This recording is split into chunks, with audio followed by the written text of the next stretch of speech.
Hey guys, welcome back to the channel, and today I'm going to show you how to set up two-factor authentication on Coinbase. So if you've been wondering how to set up two-factor authentication on Coinbase, this video is going to help you out. I'm just going to give you guys a couple of guides on how to get this done. It's going to be a really quick video, so let's not waste any time. Let's just get straight into it.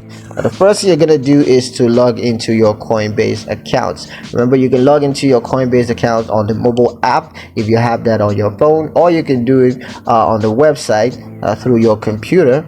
And once you're logged into your account, you just want to go to the settings tab.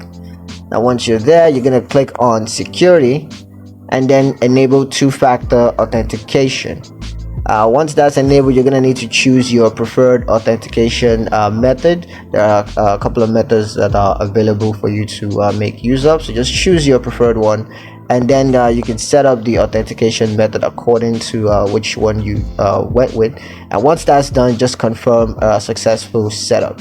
So yeah, that's pretty much it on how to set up two-factor authentication on Coinbase. I hope you guys liked the video. Hope you found the information useful enough. If you did, like the video, comment down below, let me know what you thought. Share the video with your friends and subscribe to the channel if you haven't done so already. And I'll see you guys in the next one. Peace.